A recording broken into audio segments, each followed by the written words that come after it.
스카이어 스루프 타임즈 2023년 10월 2일자를 진행하도록 하겠습니다. 오늘은 그 아파트 분양에 대한 것을 좀 많이 편집을 해 봤습니다. 악성 임대인에게 전세금 떼인 피의자 중 78%는 2030, 피해 금액도 가장 많아 최민석 기자가 조선 비지에서 보도를 했습니다. 최근 3년간 악성 임대인으로부터 전세금을 돌려받지 못한 임차인 중 70%가량이 2030 세대인 것으로 나타났다.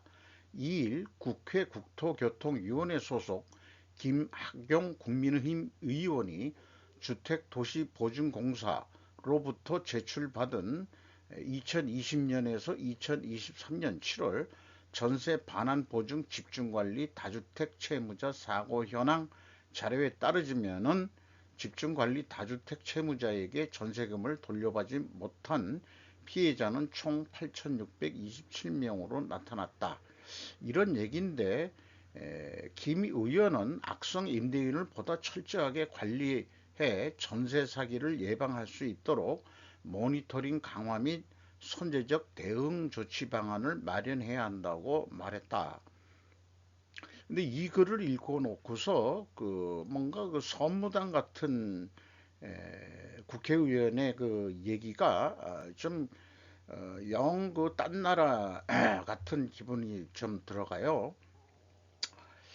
전세 사기가 그렇게 그 많았었고 젊은 청년들이 그 크게 피해를 봤었는데 결국은 악성 임대인이라는 것이 의도적인 게 아니고 전세 사기 성격으로 했기 때문에 왜 그 사기가 일어났는지 그 근원책 이런 것들이 뭔지 잘 모르겠어요. 솔직히 뭐 부동산 전문가들도 꽤 많은데 뭔지 잘 모르겠습니다. 어떤 그 우리나라 그 부동산 관련법에 의해서 또 금융하고도 관련이 있고 그런 것으로 알고 있습니다만은 어쨌든 그 전세 사기라는 게 가장 핵심 화두였죠. 그렇게 그 조성이 된 그런 내용들이 과연 쭉 그 역대 정권이나 전 정권에서부터 뭔가 그 부동산 대책에 대한 정책들이 모두 실패해 왔다는 것을 입증하는 거 아니냐. 그 피해자는 젊은 세대들이다. 이런 생각이 들어갑니다.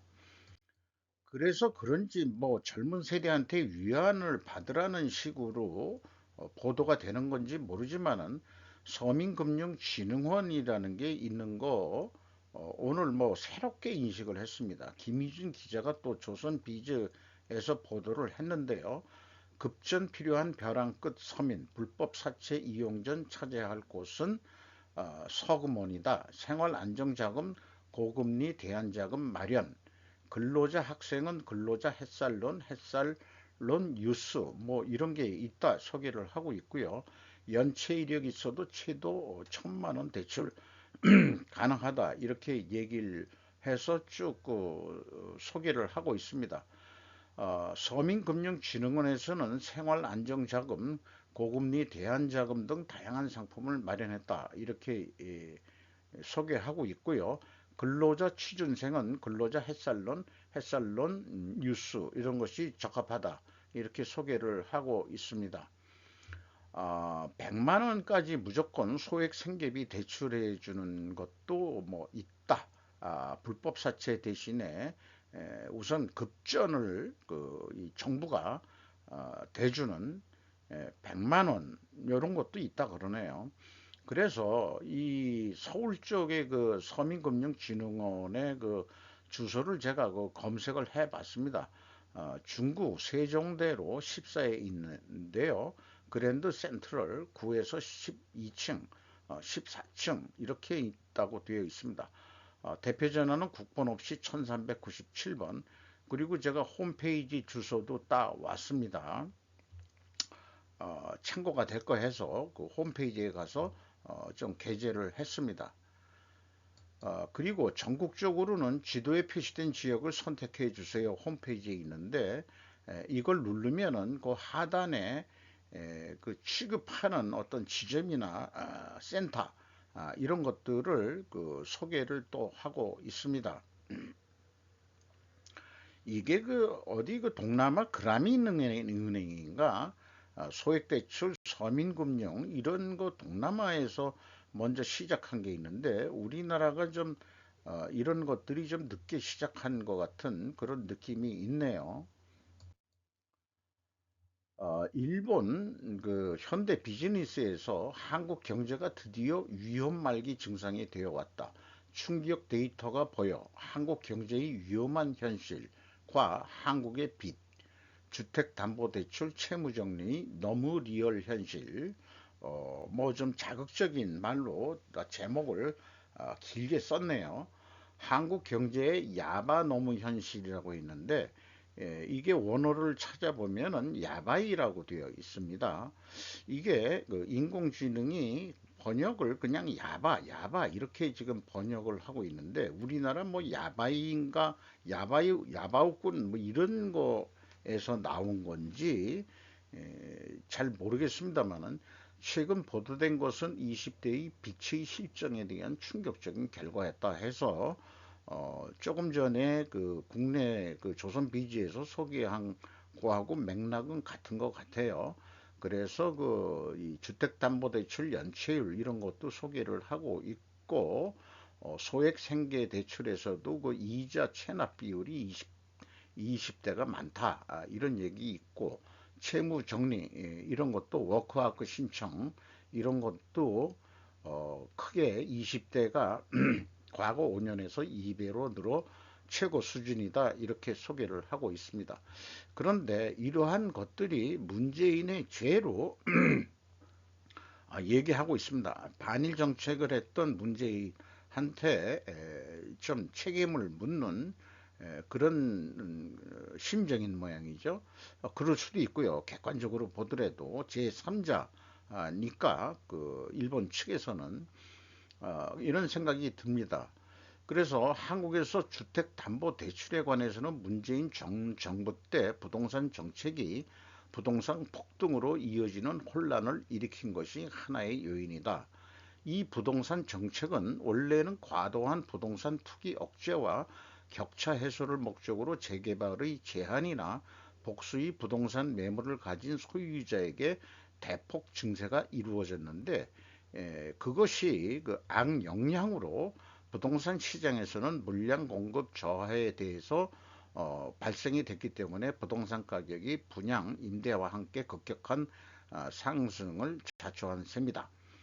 이렇게 해가지고 현재는 피크와 비교하고 부동산 가격은 안정을 찾고 있지만 한국의 젊은이는 이제 내 집 마련은 꿈도 못 꾼다. 이게 현실일 겁니다. 제 큰 자식놈도 지금 그런 입장을 해서 차라리 모은 돈을 주식으로 했다가 또 그것도 날려먹고 뭐다 그 얘기를 안 하지만은 그런 것도 있습니다. 임대에 관해서도 서울 등 도시 지역을 중심으로 좋은 조건 물건일수록 높고 보증금과 매달의 지불은 큰 부담이 되고 있는 현실이다. 일본도 도쿄 같은 데는 아마 그렇게 되겠죠. 그리고 아직도 계속 된다. 이것은 젊은이들의 빈 문제가 심화되면서 사회 문제가 되고 있다는 것이다. 젊은이의 주름살이 가능한 한국 경제의 말기 증상은 아직 지금부터 악화되겠다는 섬 생각되지 않는 것이다. 이런 식으로 이제 풀어냈네요. 그런데 댓글이 참 재미있는 게 있어요.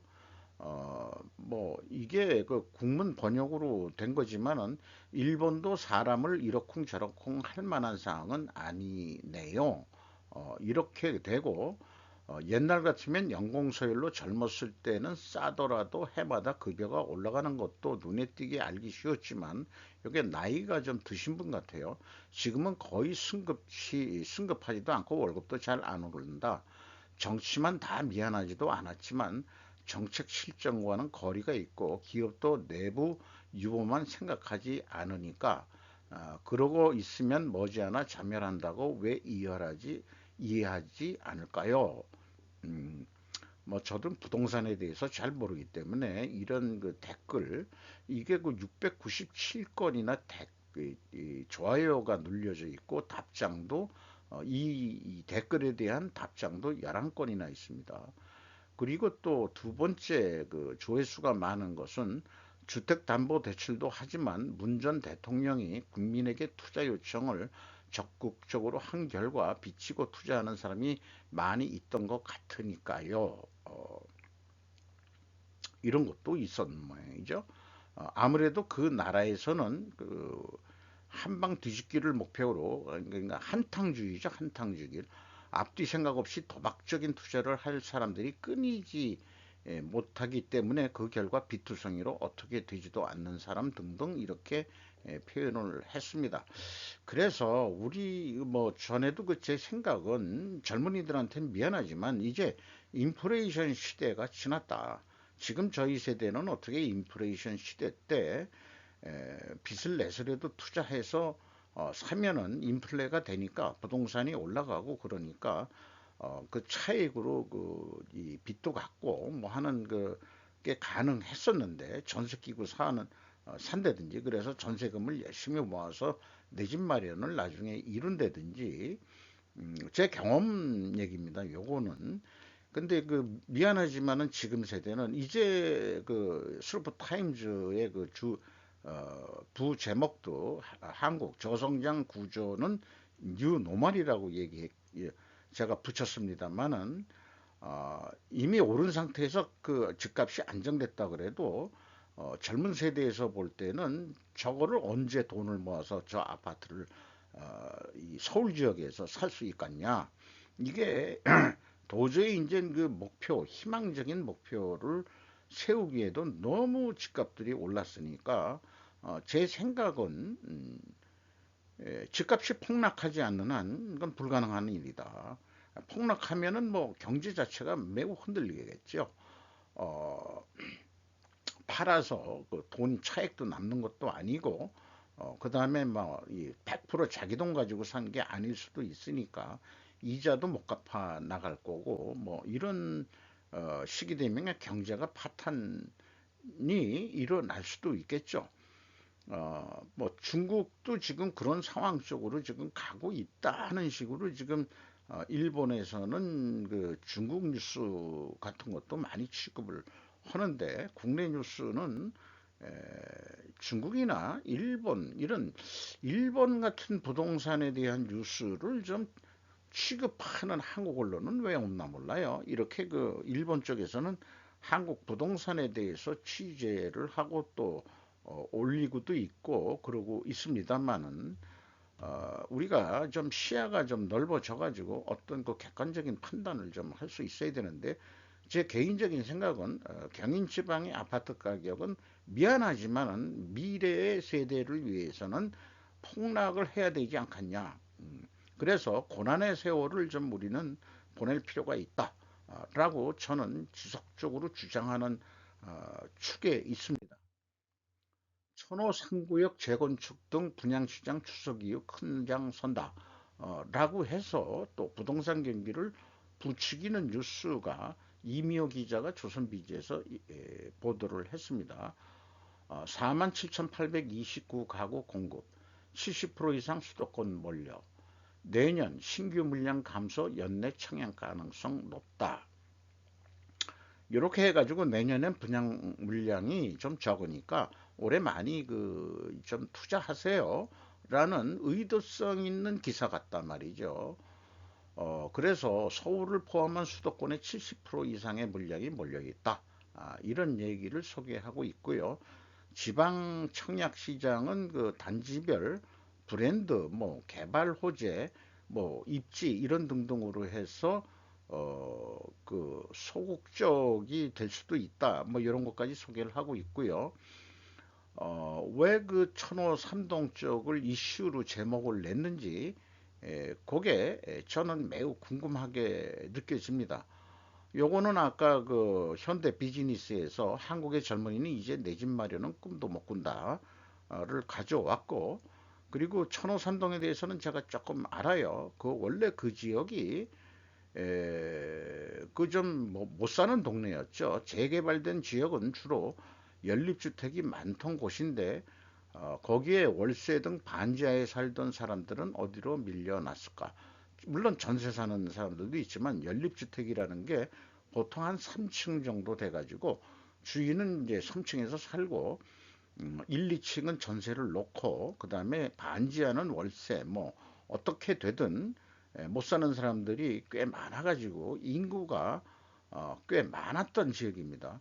이게 화려하게 재건축된다고 한다면은 그 집값이 싸고 싼 맛에 살았던 그 천호 삼동, 천호동이라는 데 전반적으로 그렇지만 최근에는 많이 개발이 돼서 강남화 되고 같은 기분도 들고는 있습니다만은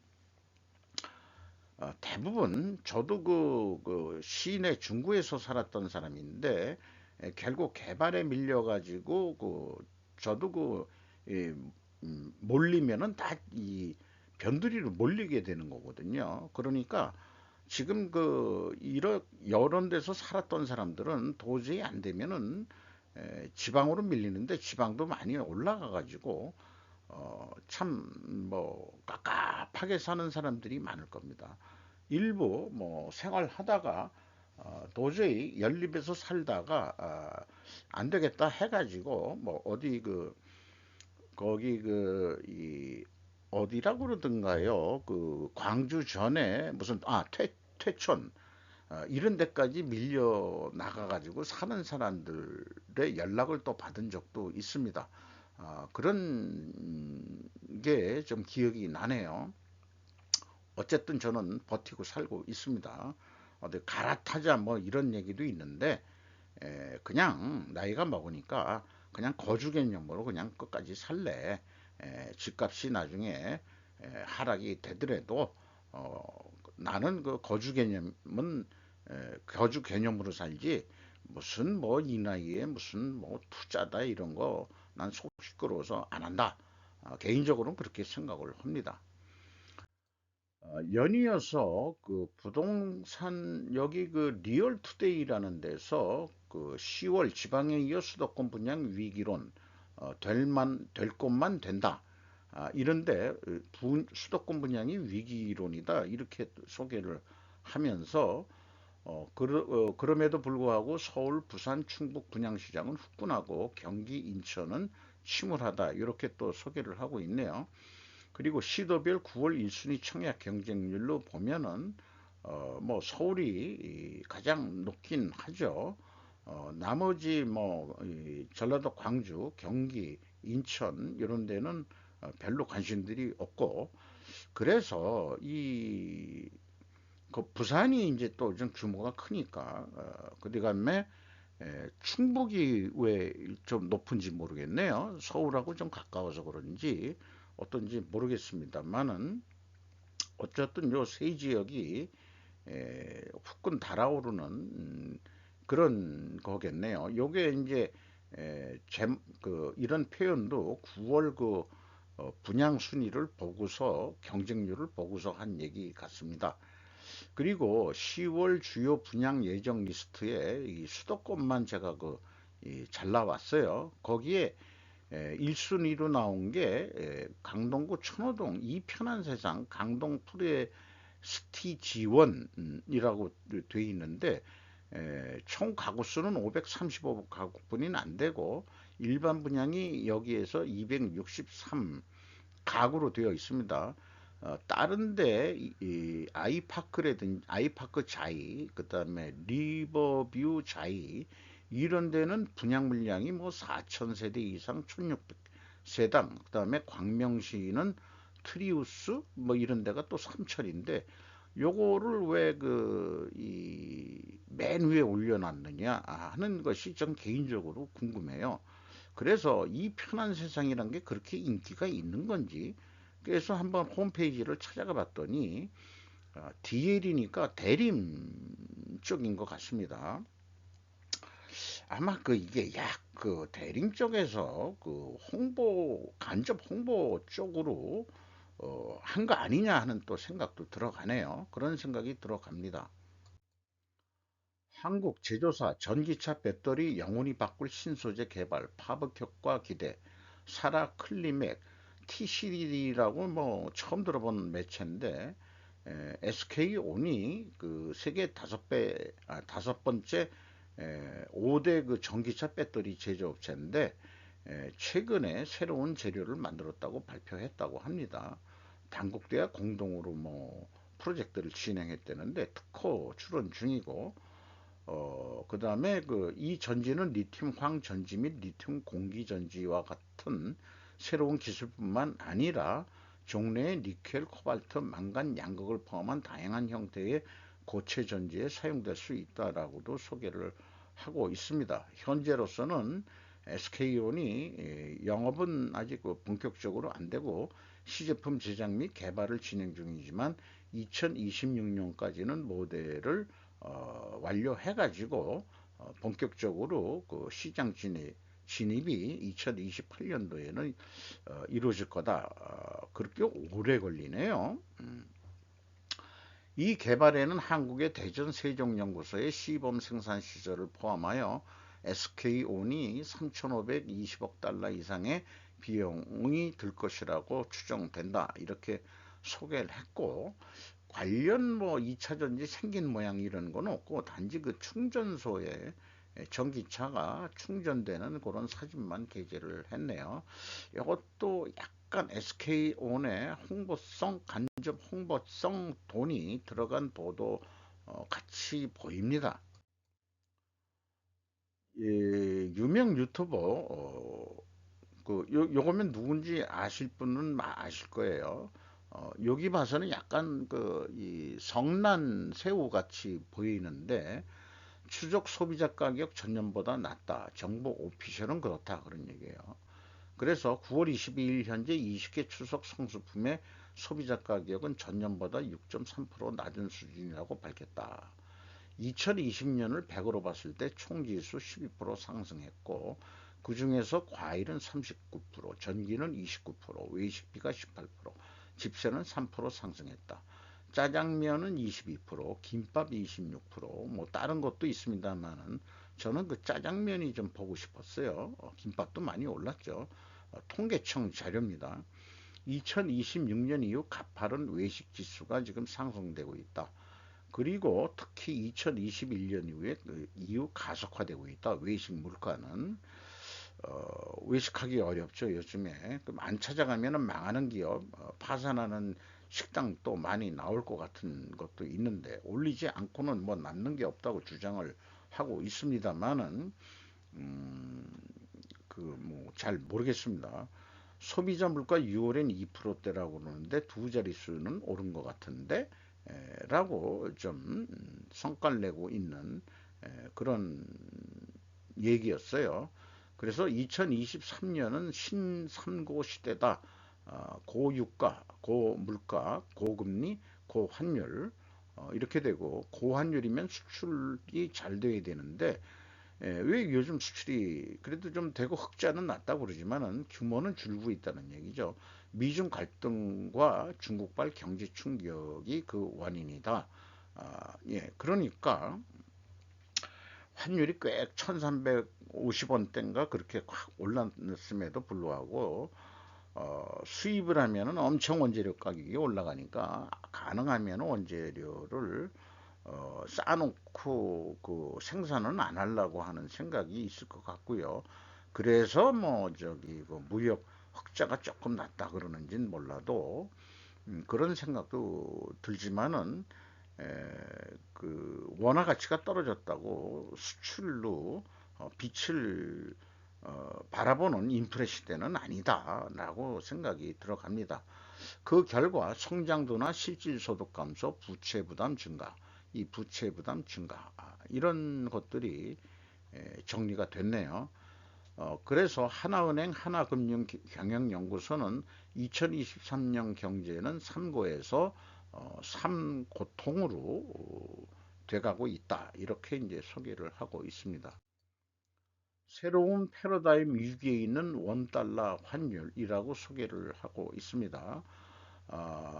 좀그 방송에 나온 그 인베스트닷컴 여기 것이 흐려가지고 저도 한번 그 찾아 들어가 봤어요. 저도 즐겨찾기 해놨기 때문에 필요해서. 그래서 여기에 보면은 원 달러 800원 시대가 아마 IMF 전까지로 그 시기로 봐서 1997년에 IMF가 터졌으니까 요 당시 요 정도 될 것 같아요. 그래 가지고 이제 뭐 원만하게 올라갔다 내려갔다 했는데 이게 한 1100원 시대가 한 20년 가까이 올라오고 있다가 진행이 되다가 물론 이제 변동이 많이 있었습니다만은 최근 그 코로나 사태 이후 또 엔데믹이 됐다고 하지만은 이제 1,300원 이상 시대가 이제 한 드디어 그 진입을 했다. 이렇게 소개를 하고 있습니다. 2022년 8월 세계은행 회의에서 IMF와 세계은행 대표자들 사이에 핵심 주제는 강한 달러였다. 강달러가 다른 나라들이 고통을 받는다는 거였습니다. 강달러, 근데 이제 바이든 얘기를 빗대어서 얘기해서 강달러 핑계를 대지 마라. 다른 나라들의 문제는 경제 성장과 건전한 정책이 부족하다는 점 아니냐. 왜 미국 가지고 그래? 라고 얘기했는데 우리처럼 해야지 말이야. 이렇게 바이든이 그런 심정으로 표현했다는 거를 좀 빗대어서 얘기한 것 같습니다. 그래서 우리나라 네이버 쪽에서 미국 그 원달러 환율을 보면은 요거는 10년인데 요거 한 20년가량 1100원 시대에 있었지만은 요거는 2010 한 4년부터 최저 1000원대 한 적도 있는데 이게 꾸준히 해서 지금 1300원대 쭉 올라오고 있죠. 이렇게 또 10년으로 보면은 계속해서 그 원화 가치가 하락하고 있다. 이것을 보여주고 있습니다. 그러면은 미국이 왜 그렇게 강달러가 돼가고 있느냐? 핵심적인 원인은 뭐냐? 그러면은 역시 세일가스 혁명으로 알고 있습니다. 그래서 전에도 한번 얘기를 했고 또그 지정학자 피터 자이안도 얘기했지만은 미국은 이제 세계의 문제에 자꾸 손을 떼고 싶어 할 거다. 왜냐? 혼자서도 충분히 살 수 있다. 이런 주장을 해요. 그러니까 이제는 그 역할 분담을 하자. 자기네만 살겠다 그러면 전 세계가 다 공산화되면은 그러면 어떡할 거냐? 그거는 또 안 되니까 자기네 우선주의로 가고 그다음에 필요하면은 이제 분담을 해라라고 지금 요구하는 게 쭉 그 트럼프 때부터 오는 국제 관계라고 그렇게 보여집니다. 아직도 올라가고 있는 미국 금리 올릴지 안 올릴지 모르겠습니다만은 JP 모건 회장인 다이먼이 얘기하기는 미국인들한테 7%까지 각오를 해라. 그럴 것 같다라고 얘기를 하고 있습니다. 계속 민주당은 돈을 풀고 정부 셧다운도 어떻게 협상을 해가지고 정부 부채 늘리고 뭐 이런 식으로 해가지고 그거 뭐 의미가 뭐가 있는지 잘 모르겠다는 사람도 있고 까놓고 얘기해서 부채 늘려놓으면은 국채 발행하고 달러 찍어내면 되는 거거든요. 그러면 언젠가는 갚아야 되는데 미국이 꼭 갚을 거냐? 안, 안 갚을 것 같다 이 말이에요. 그런 것도 있고 최근 10년 미국채 금리가 좀 올라가고 있다는 얘기도 했고 한국 기준금리는 동결이지만 시장 금리는 실질적으로 이 국채 쪽에 올라가고 있다. 기준금리만 그냥 3.5%로 해놓으면 뭐하냐. 실질금리가 지금 올라가고 있는데 일본도 약간 이 국채금리가 지금 올라가고 있죠. 아직 1%도 안 되지만은 그것도 많이 올랐다라고 그렇게 얘기를 하고 있습니다. 1980년대 중반 이후 저달러 저유가 저금리란 3조 현상이 있어가지고 그때 우리나라는 단군일의 최대 호황기에 있었다. 그래서 3조 호황 당시 성장률을 보면은 1984년부터 1990년까지 한 7년간 한 7, 8년 정도 될 거예요. 거의 두 자릿수로 쭉 그 경제 성장을 해 왔어요. 아, 이 속에서 이제 저도 이때 이제 저도 신분 상승이 아니고 조직에서 이제 진급 내지는 쭉 그렇게 와서 월급도 오르고 그런 삶을 살았죠. 그런데 이게 전두환 노태우 정권 때 얘기입니다. 근데 제 생각이 그래요. 지나와서 이렇게 생각하면은 좌파 운동권에 탑승한 부류들이 그때 꽤 많았는데 이 경제 호황기에 기업 사회에 탑승하지 못한 자들이 어디로 갔겠느냐? 대학교는 나오고 머리는 뭐 예를 들어서 든 게 많은데 모든 사람이 다 그레이트 경기 호황이라고 해가지고 다 취직되는 건 아니거든요. 아무리 호황이라 그래도. 그래서 제 생각에는 그때 이제 주로 인문사회 계열이 좀 뭐라 그럴까요? 별로 취직을 못하지 않았겠냐. 이공계들이 많이 떴죠. 경제 발전을 하다 보니까. 그래가지고 아마 인문사회 계열이 아마 좌파 쪽으로 운동권 쪽으로 다 이렇게 모아져 가지고 그러면 살 길은 뭐냐 해서 좌파 정치 세력화된 거 아닌가 하는 생각도 있어요. 그 중에서는 이제 강남 캐비어 좌파라는 것도 나오고는 있습니다. 그 중에서. 그래서 미중 전쟁으로 중국이 이제 경제 성장률이 이제 꺾이기 시작했는데 여기에 숟가락 얹었던 한국과 독일이 동반 디프레이션 국면이 이제 오고 있다 이렇게 보입니다.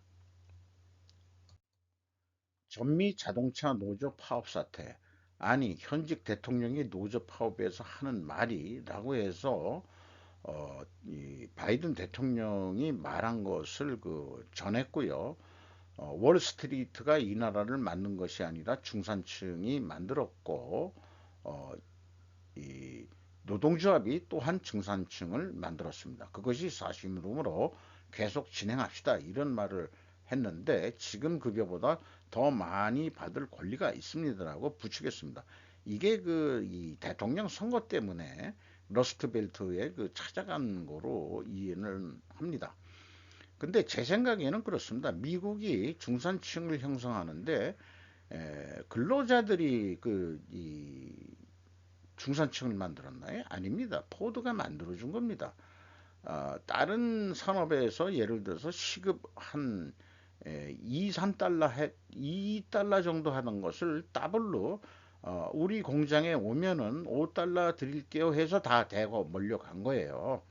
그때부터 뭐 돈을 많이 버니까 주택도 사고 그 다음에 이제 이 생산직도 T 자동차를 사가지고 경제 부흥에 미국의 경제 부흥에 포드의 역할은 어마어마했던 것으로 봅니다. 그 시대가 지내고 자유무역 운운하면서 우리 한국 차도 들어가고 일본 차도 들어가고 뭐 이렇게 되다 보니까 현재 러스트벨트 쪽에는 임금이 비싸니까 전기차 같은 경우에는 지금 다 남부 우리나라도 여기 조지아주하고 엘로모모주인가요? 그쪽으로 현대 뭐 이런 쪽이 다 짓고 있다 그러고 이런 식으로 지금 되고 있죠. 그래서 어, 뭐 바이든은 이제 외형상 삼사야 합의해라 자동차 빅리한테 이렇게 얘기하면서 상생 합의로 윈윈하길 바란다 이렇게 했지만 실질적으로는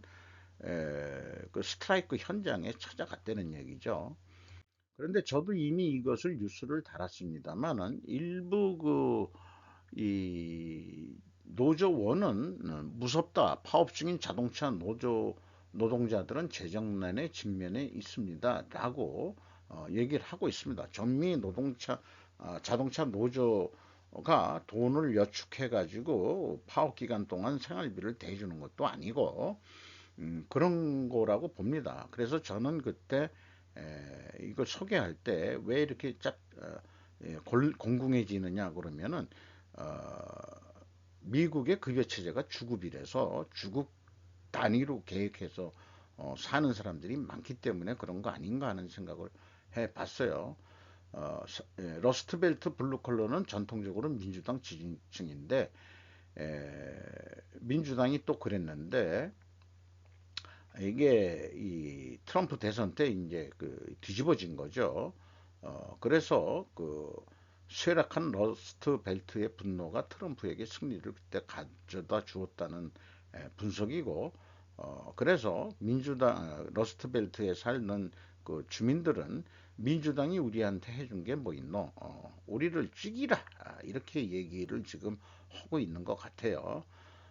자유무역 협정 등으로 우리 일자리가 없어진 거 아닌가? 뭐 이런 얘기도 있을 수 있는 거겠죠. 그러니까 지금 바이든이 현장까지 가가지고 그게 아니요 뭐 해가지고 하고 있는 건데 현재 그 이 자동차 노조위원장이 그 페인이라는 사람인데 샨 페인이요? 어떻게 이렇게 읽어야 될까요? 보통은 노조위원장 취임하면은 그 빅3 그 CEO와 악수 행사를 하는데 거부했다 그래요. 예, 이쪽은 개별 노조가 아니고 산별 노조로 미국은 되는 것 같습니다. 우리 여기 그 배경에 깔려 있는 그 흑막이 뭐냐 그러면은 우리의 요구 조건에 맞는 딜을 가지고 와라. 우리는 단지 공정한 것을 원할 뿐이다 말은 하지만은 더 큰 문제는 전기차 시장인데 이들 공장의 대부분은 더 적은 급여를 원하는 한국 배터리 공장의 합작 투자 기업인데 그 전기차 공장 노조원 아니 그 직원들도 그 자동차 노조에 다 가입을 하고 그다음에 그 이 화석 연료를 떼는 엔진 자동차 만드는 그런 그 기존의 그 러스트 벨트의 그 노조원 급여 수준까지 올려라라는 것이 이제 그 요구 사항인데 바이든이 거부했다 하는 얘기도 소개를 하고 있습니다. 그래서 결국은 9월 15일 날 파업을 시작했다 이런 얘기고요. 뭐 이런 그 것도 하나 소개를 했습니다. 사실 양자 물리역학에 대해서 저는 뭐 좀 배우고는 있고 또한 어느 정도 그 논리 개발을 위해서는 안 보이는 세상을 논리로 피력해 나가는 그런 것들이 그 매우 중요한데 에, 그냥 요건 뭐 정리를 해본 거예요. 근데 여기 그 제가 그림을 가져온 곳은 첫 대문에 그 한 건데 그 그림이 보면은 그 격자 상태에서 그려놓은 겁니다. 그래서 만약 우리의 현실이 격자 위에 구축되었다면 이런 식으로 이제 표현한 것도 있고, 그 해상도의 한계를 찾아라. 뭐냐면 그 격자가 넘어갈 때 뭔가 그 에라, 버그 뭐 이런 걸 뭐 찾는다 뭐 이런 식으로 그 논리적인 표현들 안 보이는 세계에 되니까요. 그리고 뭐 입자와 파동 이런 개념도 전에 한번 어, 배운 지 좀 오래됐습니다만은 일반 사람들은 아직도 이해하기 어려운 그런 내용입니다. 월급쟁이 농부 시스템 구축한 드림팜 수출에도 날개 진주 김민정 기자 조선비즈입니다. 청년 은퇴자도 쉽게 농사 지을 수 있도록 저온성 작물 길러내는 기술에 주력하는 드림팜 고추냉이, 루콜라, 로메인 길러 경쟁력 기른다. 코로나19 이후 식량 안보 경각심에 해외 수출도 박차를 가하고 있다. 월급을 받는 월급쟁이 농부가 될 수 있게 만드는 게 목표다. 이 드림팜의 그 대표는 그리고 최근에 사우디아라비아, 괌, 베트남 등에도 원료 공급부터 스마트팜 큐브 수출, 유통 시스템까지 지원하는 방식으로 수출고를 올리고 있다라고 소개를 하고 있습니다. 여기 뭐 그 수경 재배 형태지만 흙도 들어가네요. 그런데 이제 다 이게 자동 시스템으로 해가지고 온습도 조절을 해가면서 또 자외선 역할을 하는 것도 다 해가지고 전천후로 키울 수 있는 거. 그래서 일반적으로 이런 그 것이 도시농부, 이렇게 또 얘기를 하죠. 그 도시농업 이런 식으로 얘기를 좀 하고 있습니다. 이런 것들이 미래 세계에는 아마 이것도 기업화, 그 대형 기업화에서 대기업이 이 시장도 좀 뛰어들지 않겠냐. 저는 그렇게 생각합니다. 어쨌거나 식량을 위해서 이 자본력들이 이런 그 도시 농업 쪽에도 들어올 것 같은, 돈 되는데 우리나라 그 재벌 기업들이 투자를 안 할 리가 없어요. 지금 현재 드림팜은 아직 비상장 기업일 것 같고, 중소기업 정도 수준일 것 같은데, 이게 잘 된다 그러면은 또 그 대기업이 뺏어 먹지 않을까, 그런 생각이 듭니다만은, 우리나라 그 식품이나 뭐 이런 계통도 대기업들이 거기에 장악한 게 많아가지고 어찌 될지는 모르겠네요. 아, 이 스르폿 분석에서도 최근 제가 우유 유제품 쪽을 한 두 군데 다뤄봤는데, 더 좀 다뤄봐야 될 것 같습니다. 의식주 중에서 식쪽, 그 음식 계통, 주는 이제 뭐 건설 뭐 하지만은 또 입는 것은 이제 섬유 계통, 이런 거 쪽도 좀 더 개인적으로는 이게 어떻게 의식주 계통의 산업이 어떻게 돌아가는지 또 이렇게 분석을 해보면은 참고가 될 것 같아요. 오늘 10월 2일자 계속 연휴입니다만은 마치도록 하겠습니다. 감사합니다.